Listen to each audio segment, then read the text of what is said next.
Daniel Reeves knocked on the pale blue door for the 400th time, a paper bag of prescriptions in one hand, a warm loaf of bread in the other. 6:15, same as always. But this time he heard footsteps he didn't recognize, quick and precise, nothing like Eleanor's familiar shuffle. The door swung open. Vivian Hale stood in the frame in a charcoal suit, phone still pressed to her ear, the sentence she'd been speaking dying in her throat. The woman who had signed his termination letter 10 months earlier stared at the man she never expected to see again, not in a boardroom, but on her own grandmother's porch. Neither of them moved. Before we get there, though, 6 weeks earlier, Millbrook, Ohio still smelled like late summer. Daniel Reeves managed the maintenance office at Ashford Apartments, a squat brick building 3 streets over from Elm. He fixed leaking faucets, patched drywall, and replaced the flickering bulb in stairwell C twice a month because the wiring was older than he was. It wasn't the life anyone would have guessed for him, not from the way he carried himself, not from the careful, deliberate way he spoke, like a man used to being listened to. Nobody at Ashford asked. He never offered. His daughter Lily was 9, missing her 2 front teeth, always sketching something in the margins of her homework. Every morning he walked her the 6 blocks to Millbrook Elementary, and every morning on the way back he stopped at the house with the pale blue door. It had started with a soccer ball. Lily had kicked it too hard in the side yard, and it rolled straight into Eleanor's rosebed, flattening 3 stems. Eleanor, 76 and steady on her feet, came out onto the porch and instead of scolding the girl, laughed until she had to sit down. Daniel came to apologize and ended up staying for coffee. That was 6 months ago. He hadn't missed a morning since. Eleanor lived alone. Her husband had been gone 11 years. Her son and his wife had moved to Arizona for the winters and never quite moved back. She managed fine, she always said, waving off help before asking for it sideways. A jar lid she couldn't twist, a porch light that needed changing, a prescription she'd rather not drive for anymore. Daniel never made her ask twice. "You spoil me," she told him one morning, watching him replace the batteries in her smoke detector. "I feed your kid banana bread every week," Daniel said. "I think we're square." The town made the arrangement easy. Millbrook was small enough that everyone's routines eventually crossed at the same grocery store, the same 2-lane roads, the same diner on Route 9 where half the town seemed to eat breakfast on Saturdays. Daniel had grown up 30 miles east and chosen Millbrook on purpose, after everything, because nobody here knew what he used to be. Lily liked Eleanor's kitchen best of all the kitchens she knew, better even than her own, because it always smelled like something baking, and because Eleanor let her lick the bowl without asking if she'd washed her hands first. On Saturdays, the 3 of them sat at the chipped table and Eleanor told stories about a life Daniel only half listened to. A company her family had built, a granddaughter who ran it now, too busy, too far, too much like her father had been. "She calls every Sunday," Eleanor said, stirring sugar into her tea. 10 minutes tops. "The girl works harder than anybody I've ever known. And for what? I keep telling her, come see the house. I'm not getting younger." Daniel nodded along the way you nod at a story that isn't really about you. He knew nothing about corporate ladders anymore and wanted to know less. Whatever office his own past belonged to, he shut the door on it the day security walked him out of a building with his name still on the parking spot. He never brought it up, not to Eleanor, not to Lily, not to anyone in Millbrook. As far as this town was concerned, Daniel Reeves had always fixed leaky faucets for a living, and that was fine by him.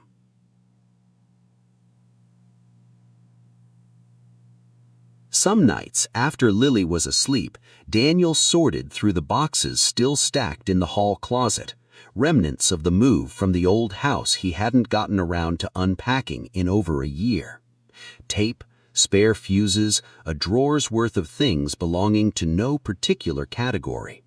He was digging for packing tape one night when his hand caught the edge of something stiff and plastic wedged beneath a folder of old insurance papers. He pulled it out without thinking. A laminated badge. His own face looked back at him, younger, clean-shaven, a company logo stamped in the corner. Halbrook Aerospace. Underneath, in small block letters, Senior Structural Safety Engineer. He sat very still on the hallway floor, the badge warm from his own grip. It came back the way these things always did, not gradually, but all at once. 11 years at Halbrook, the last 3 running structural safety review on the composite wing spar line. The night he'd found fatigue stress numbers that didn't add up, numbers that meant a batch of load-bearing components had been cleared for shipment without meeting spec. The report he'd filed, the meeting where his supervisor's face had gone very still and very careful. The weeks after, when internal documents he'd never touched turned up flagged under his login. The termination letter with a signature at the bottom that meant nothing to him then, just a name, Vivian Hale, printed neatly about a title. He remembered standing in the parking lot with a cardboard box of desk photos, watching people he'd worked with for a decade suddenly find their phones very interesting. He remembered telling himself he would fight it, and then remembering the retainer for an employment lawyer, and Lily's tuition, and the mortgage, and how fighting a company with lawyers on staff was a luxury built for people who still had savings. He remembered, too, the particular silence of that last week, conversations stopping when he walked into the break room, a woman he'd mentored for 2 years suddenly unable to meet his eyes in the hallway. Nobody had asked for his side of it. Nobody, apparently, had needed to. A signature on a termination letter had done all the talking required, and everyone downstream of that signature had simply believed what they were told to believe. He'd taken the maintenance job at Ashford 8 months later, after the unemployment checks ran dry, and the interviews for engineering roles kept circling back to the same question. Can you explain the gap and the reason for departure? A question with no good answer that sounded like an excuse. Fixing faucets paid less than 1/3 of what he used to make. It also came with no questions attached, and some days that felt like the better trade. He hadn't told anyone in Millbrook any of it. What was there to tell? He'd been a promising man with a good title, and then he'd been nothing. And somewhere in between, he'd learned that titles were the easiest thing in the world to take from you. Daniel turned the badge over once in his hand, feeling the sharp corners bite into his palm, then dropped it into the kitchen trash under the coffee grounds, where it wouldn't catch Lily's eye if she went looking for anything in the morning. He didn't sleep much that night, but when 6 o'clock came, he made coffee, packed Lily's lunch, walked her to school, and turned toward Elm Street exactly the way he always did, a bag of bread swinging from his hand, because whatever that badge had once meant, it had nothing to do with the woman waiting for her groceries 3 blocks from here. Some mornings start like every other morning. This one wouldn't stay that way. Vivian Hale hadn't planned on being in Millbrook that morning. A board meeting had collapsed at the last minute, Marcus Delaney, her COO, citing a scheduling conflict that felt thinner than he probably intended, and rather than sit in her office rereading the same quarterly deck, she'd gotten in the car and driven the 40 minutes to her grandmother's house, the way she kept promising herself she'd do more often and never quite managed. She hadn't called ahead. Eleanor never minded surprises. She let herself in with her spare key, calling out as she crossed the hall, and was halfway to the kitchen when the knock came at the front door, soft, familiar, timed to the second, though Vivian had no way of knowing that. She turned back and opened it without thinking, phone still pressed to her ear, mid-sentence to an assistant about a contract clause that suddenly stopped mattering. The man on the porch went rigid. She went rigid a half-second after him. Daniel Reeves, bread in one hand, a small paper bag of medication in the other, standing on her grandmother's welcome mat like he belonged there, because, as it turned out, he did. "Vivian," Eleanor's voice came from the kitchen, delighted. "Oh, you two are finally meeting properly." Neither of them answered right away. Daniel's eyes found Vivian's and held them, a silent question passing between them faster than either could have explained it. How much does she know? How much do I say? Not here, not like this.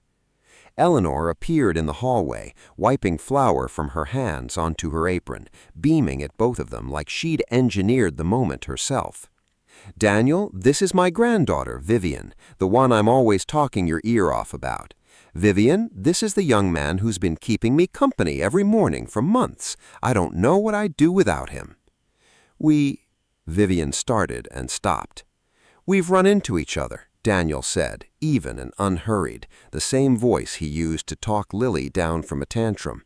"Small town, paths cross."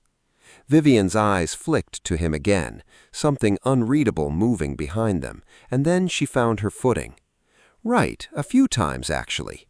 The lie came out smoother than she expected, though her pulse hadn't slowed at all. Eleanor looked between them, satisfied, entirely unaware she was standing at the center of something neither of them had words for yet. "Well, good. I've been wanting you two to meet properly for ages." She turned back toward the kitchen. "Daniel, you're staying for dinner, both of you. I made too much chicken, and I refuse to eat it alone for the third night this week." It wasn't a question. It never was with Eleanor. She was already moving back toward the stove, entirely certain the matter was settled, humming something under her breath that neither of them recognized. Vivian watched her grandmother go, then glanced at Daniel, who gave the smallest shrug, the kind that said, "You know how this goes better than I do." It struck her, standing there in the front hall with her heels still on and her phone finally silent in her pocket, how easily this house made decisions for people. Nobody in this kitchen had ever asked her permission for anything, and somehow that had never once bothered her the way it should have.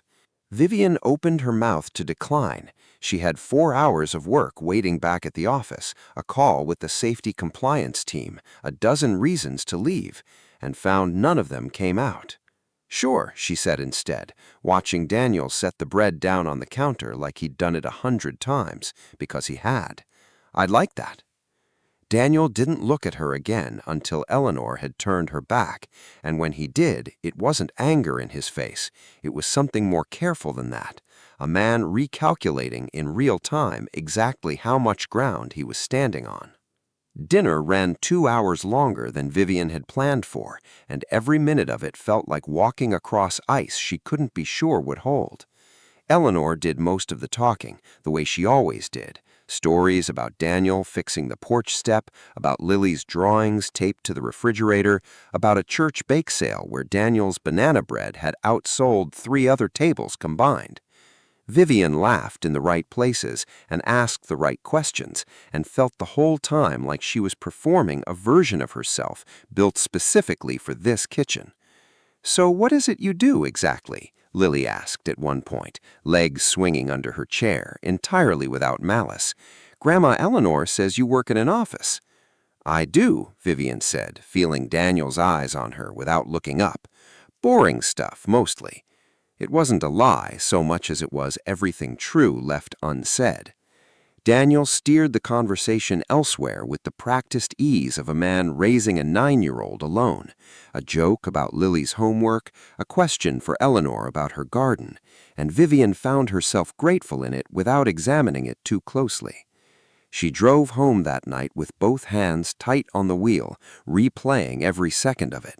By the time she reached her apartment, she had already pulled up the employee archive on her laptop, fingers hovering over the search bar for a long moment before she typed the name, Reeves, Daniel, terminated, September. The file was thinner than she remembered signing off on. She read it twice.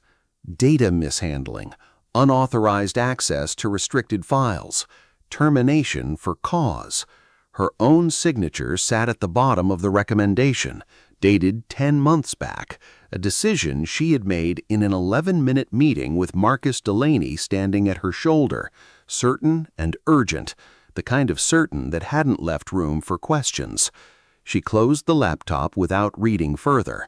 It wasn't enough to build a conclusion on, not yet, and she told herself that was the only reason her stomach felt the way it did.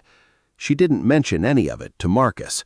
Something about the file, thin as it was, made her want to look a while longer before she let anyone else see her looking. 3 streets from Eleanor's house, Daniel was feeling a different kind of pressure. Roger Denning, who owned the Ashford building, had heard from someone at the diner that Daniel Reeves had been seen having dinner with the Hale family. The Hale family, as in Halbrook Aerospace, as in the company whose name was on half the buildings downtown. "Anything I should know about?" Denning asked the next morning, arms crossed in the doorway of the maintenance office, not quite accusing, not quite not. "No," Daniel said, "just neighbors." Denning let it go, but for the rest of the week Daniel noticed his boss watching him a little longer than usual whenever he passed. It was a small thing, barely worth mentioning, and yet Daniel found himself replaying it anyway, the old instinct kicking in, the one that had learned the hard way exactly how fast a good reputation could turn on a rumor nobody bothered to check.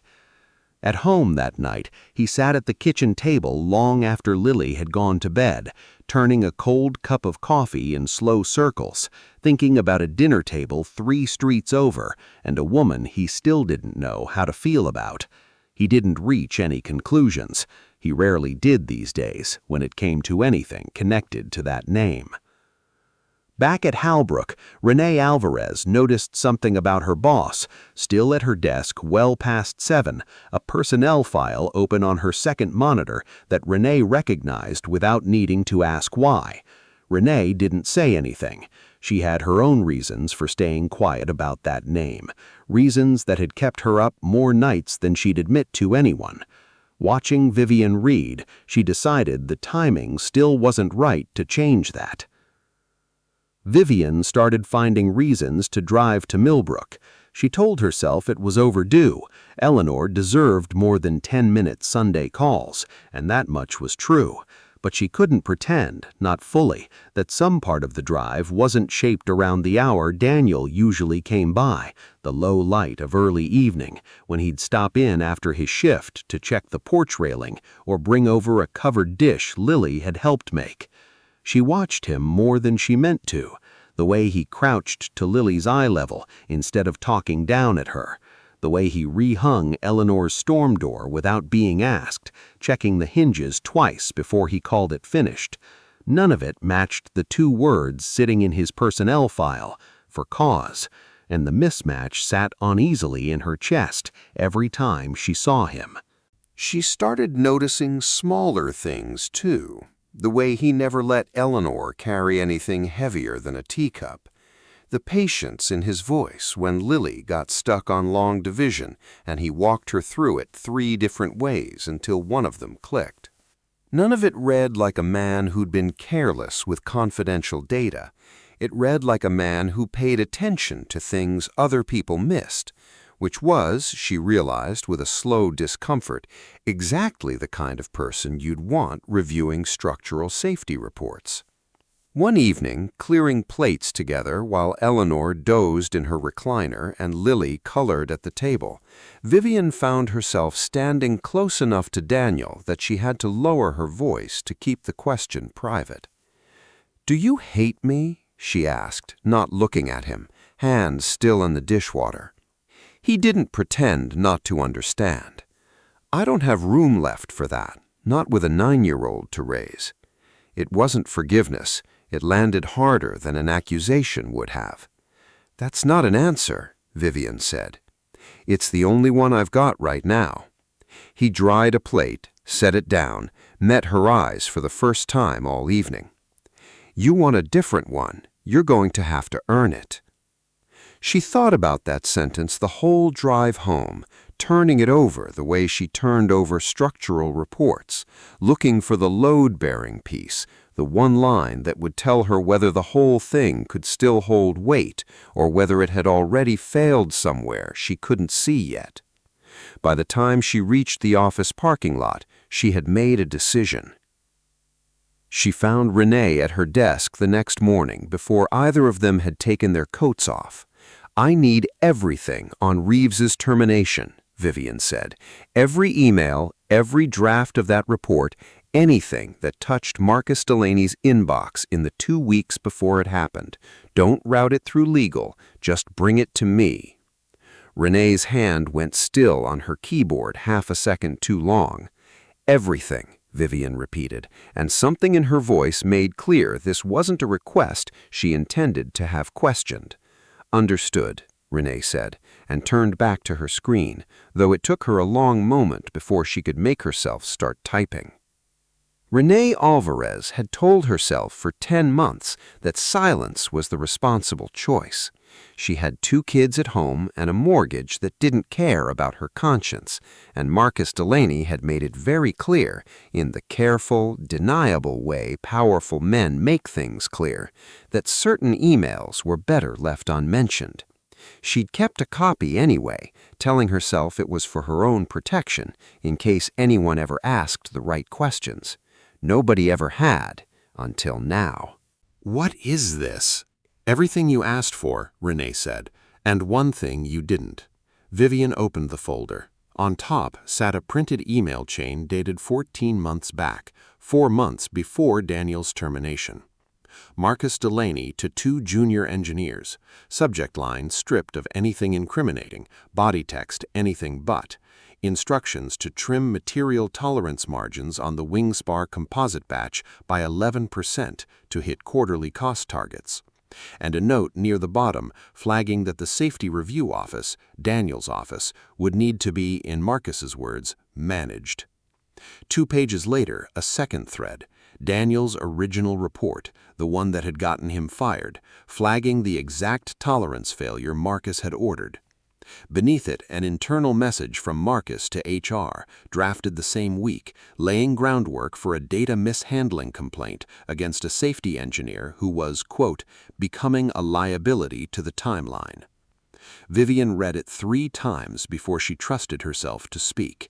"He never leaked anything," she said quietly. "He found what Marcus was hiding."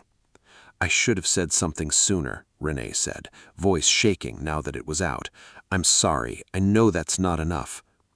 Vivian looked up at her, and whatever fury had been building in her chest for the last 10 minutes, none of it landed on Renee. "You just did the hard part. That's not nothing." Renee nodded, wiped her eyes with the back of her hand, and let out a breath she seemed to have been holding for over a year. Vivian sat with the folder long after Renee left, the office dark except for her desk lamp, the full shape of what she'd done finally visible to her for the first time. Not a mistake, not an oversight, but a man's entire career taken apart on purpose, with her signature at the bottom of the paperwork. She thought about Daniel crouching at Lily's eye level. She thought about the porch railing, the storm door hinges checked twice. She thought about, "You're going to have to earn it," and understood, sitting alone in her office at 9 at night, that an apology delivered here, across a desk, with lawyers eventually in the room, would mean nothing at all, compared to one delivered honestly, face to face, to the man who'd spent 10 months rebuilding a life she had helped tear down. She sat with that thought a long time, watching the lights of downtown Millbrook blink on through her office window one by one, and understood that whatever came next couldn't start with a press release or a legal statement.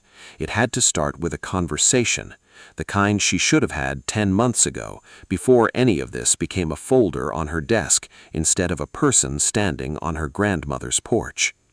She called him before she let herself think better of it. "I need to see you," she said when he picked up. "Not at Eleanor's, just you." There was a pause on the line long enough that she wondered if he'd hang up. "Tomorrow," Daniel said finally, After Lily's at school. Marcus Delaney did not like being summoned to a board session with no agenda circulated in advance, and he liked it even less when he walked in and saw Vivian seated at the head of the table with a folder in front of her, and Renee Alvarez standing quietly by the door. "What's this about?" he asked, taking his seat with the easy confidence of a man who had never once considered that the ground beneath him might not hold. Vivian didn't waste time. She laid the printed emails across the table, one by one, letting each board member read them in silence before she spoke. 14 months ago, Marcus ordered a reduction in structural tolerance margins on the wing spar composite line to protect quarterly numbers. Daniel Reeves flagged it exactly as his job required him to. 3 weeks later, Marcus began building a termination case against him, not for the tolerance failure, but for a data breach that never happened. The room went very still. "This is absurd," Marcus said, too fast. "You're taking the word of a disgruntled ex-employee and turning it into a conspiracy." "I'm taking the word of your own emails." Vivian slid the last page across the table. "Written under your name, sent from your account, time-stamped before his termination was ever discussed." Marcus's composure cracked for the first time, a flush climbing up from his collar. He looked at Renee, and something in his expression made her flinch, though she held her ground. "You want to talk about disgruntled?" he said, low now, aimed at Vivian alone. "How's disgruntled is the board going to be when they hear their CEO's been having dinner with the man she fired at her own grandmother's house every week for a month? How's that going to read in the press, Vivian? Careful who you're trying to expose." The threat landed, and for a moment nobody in the room moved. Then the conference room door opened. Daniel stepped in, still in his work jacket, a manila folder of his own tucked under one arm. He hadn't been invited, but Vivian had told him where and when, and he'd made his own decision about whether to come. "I have the original structural report," Daniel said, setting it down beside Marcus's emails without raising his voice. "Filed the same week as the tolerance change. Every data point in it matches what your own engineers reported before someone told them to stop asking questions." Marcus's mouth opened and nothing came out. "You built a case against the one man who did his job," Vivian said, standing now, addressing the room rather than Marcus alone. "I signed off on it without asking enough questions, and I own that. But the record is in front of you. I'd like the board to vote on Marcus Delaney's immediate suspension pending a full internal and external safety review." The vote, when it came, was not close. Marcus was escorted from the building within the hour, his access revoked before he reached the parking lot, his protests trailing behind him down a hallway nobody stopped to watch. Daniel stood by the window afterwards, watching the afternoon light fall across a company that once was the center of his whole life, and felt something in his chest loosen for the first time in 10 months. Not triumph, exactly, but the quiet relief of finally being believed. Vivian crossed the room and stood beside him, close enough that their shoulders nearly touched. "Thank you," she said, "for coming." "I didn't do it for you," Daniel said, though there was no edge in it now. "I did it because it was true." "I know," Vivian said. "That's exactly why it mattered." The internal investigation moved fast once it started. Within a week, Marcus Delaney's suspension became a formal termination. The Safety Review Board opened a full audit of every wing spar batch shipped in the last 18 months, and 2 separate engineering firms were brought in to verify Daniel's original findings, both confirming what he'd flagged over a year earlier, down to the decimal. Vivian called a full staff meeting on a Thursday morning. The auditorium at Halbrook Aerospace filled past capacity for the first time anyone could remember. She didn't read from notes. 10 months ago, this company fired a man for telling the truth, she said, her voice steady, though her hands weren't. Daniel Reeves found a safety failure that could have put lives at risk, reported it exactly as he was trained to, and was punished for it by someone protecting his own numbers instead of our people.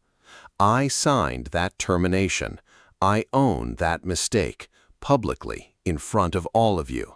She looked out at the room, then found Daniel standing near the back, arms crossed, a drawing of their kitchen table folded in his jacket pocket, though nobody in that room knew that detail but him. I'm offering Mr. Reeves his position back at a senior level, reflecting the 10 months this company owes him, along with full back pay and a formal correction to his record. But more than that, I'm asking the board to make what he did policy.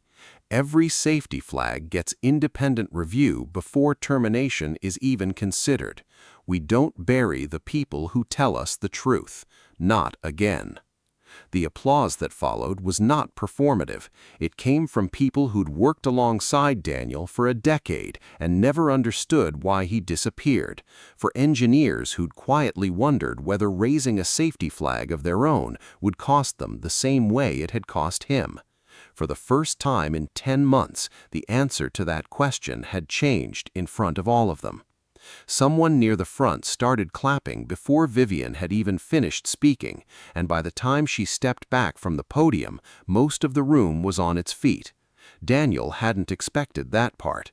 He stood very still through it, jaw tight, and didn't trust himself to say anything until the sound had died down. Afterward, in the quiet of the emptying hallway, Daniel found Vivian near the elevators. "I'm not saying yes today," he said. "I need time. 10 months doesn't undo itself because of one good meeting." "I know," Vivian said. "Take whatever time you need."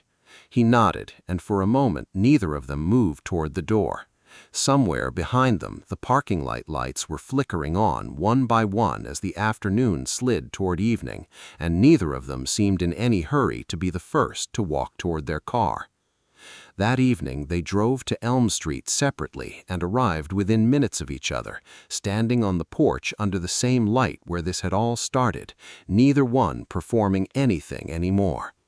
"I think it's time we told her the truth," Vivian said quietly, hand resting on the doorframe. Daniel looked at the pale blue door, then at her. "Yeah," he said, "I think you're right." He knocked once, out of habit, though the door was already open. Eleanor listened to the whole story without interrupting, which for Eleanor was its own kind of miracle. She heard about the report, the termination, the 10 months of silence, the dinner that had started as an accident and turned into a performance neither of them had planned on giving. She heard about the folder Renee had brought, the board meeting, the vote. When they finished, she sat back in her recliner and was quiet long enough that Vivian started to worry. Then Eleanor laughed, a real laugh, surprised out of her, one hand pressed to her chest. "So this whole time," she said, "you two have been sitting at my table, lying to an old woman's face about how you met." "Not lying, exactly," Vivian started. "Lying," Eleanor said, delighted rather than offended. "Bless you both. I've been telling everyone at church what a lovely coincidence it was, my granddaughter and the nice young man from down the street." She shook her head, still smiling. "Well, I suppose it still is a lovely coincidence, just a different kind than I thought." In the weeks that followed, the evenings at Eleanor's house stopped needing a script. Vivian showed up without warning texts, without excuses, simply because she wanted to. Daniel stopped watching his words so carefully around her. What was left once the pretending fell away was something neither of them had expected to find on a stranger's porch in Millbrook, Ohio. Two people who'd both been knocked down by the same mistake, slowly learning to trust the ground again. Some evenings they didn't talk about the company at all. Vivian helped Lily with a science project on bridge trusses, laughing when she realized halfway through that she was explaining load distribution to a 9-year-old the same way she used to explain it to junior engineers. Daniel taught Eleanor how to video call her son in Arizona without hanging up on him by accident. a small triumph Eleanor announced to the whole table like she'd cracked a code. Nobody was performing anything for anybody, Vivian thought, more than once. It was the most ordinary kind of happiness she'd had in years, and she hadn't realized how much she'd been missing it until it was sitting across the table from her. Lily, who had never needed the whole story to know a good thing when she saw one, drew a new picture one evening at the kitchen table and taped it to Eleanor's refrigerator without asking anyone's permission. 4 figures around the table: Daniel, Lily, Eleanor, and, new to the drawing, Vivian, her stick figure hand linked with Daniel's. Eleanor noticed it first and said nothing, just smiled into her tea. Vivian noticed it second, and her throat went tight in a way she hadn't expected over a crayon drawing. Daniel noticed it last, drying his hands on a dish towel, and when he saw it, he didn't say anything either. He crossed the kitchen, reached for Vivian's hand where it rested on the counter, and simply held it. No declaration, no explanation, nothing that needed saying out loud after everything they'd already survived to get here. Vivian looked down at their hands together, then up at him, and something settled in her chest that had been unsettled for 10 months and longer. "Okay?" Daniel asked quietly. "Okay," Vivian said. Daniel started back at Howlbrook Aerospace on a Monday in late October, 3 weeks after the board vote, in a newly created role, Director of Structural Safety, reporting directly to the CEO. He negotiated one condition into the offer that Vivian hadn't expected and immediately agreed to. Every safety concern flagged by any engineer at any level would be reviewed by an independent panel before it ever reached a termination discussion. Marcus Delaney's name became a case study in the new employee handbook, an example of exactly what the company would no longer tolerate. On his first morning, Daniel still stopped at the pale blue door on Elm Street, the way he had every morning for months. Bread in one hand, a small bag from the pharmacy in the other. This time, when he knocked, Vivian opened the door. She was already dressed for the office, hair pulled back, a second travel mug of coffee waiting on the counter behind her, made exactly the way she'd learned he took it. "Morning," she said, stepping aside to let him in. "Morning," he said, and neither of them needed to perform anything for the woman waiting at the kitchen table anymore. They ate breakfast together that day, the way they had a dozen times before. Eleanor presiding over the table with her usual commentary, Lily narrating a dream she'd had about a talking dog, sunlight coming in slow and gold through the kitchen window. But something had shifted, quiet and permanent, in the space between Daniel's chair and Vivian's. Nobody announced it, nobody needed to.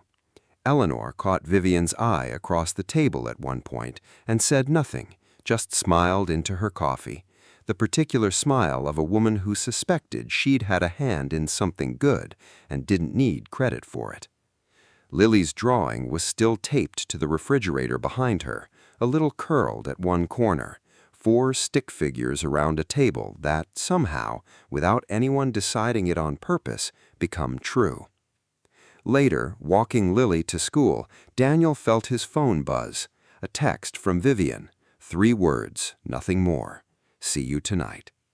He smiled at his phone the way a man does when he isn't trying to hide it anymore. Lily, walking beside him with her backpack bouncing, glanced up and grinned like she already understood something he was only just letting himself believe. "You're doing the smile again," she said. "What smile?" "The one you didn't used to do." She said it simply, the way kids say the truest things without any weight attached to them at all, and kept walking like she hadn't just seen through him. Daniel didn't answer. He didn't need to. He put the phone back in his pocket and matched his stride to hers, and for the first time in almost a year, the walk to school felt like exactly what it was, an ordinary morning in an ordinary town with nothing left to hide from anyone. They had not gone looking for any of this, not the wing spar reports, not the board vote, not the quiet mornings that turned into something neither of them had a name for yet. They had only ever been looking out for someone.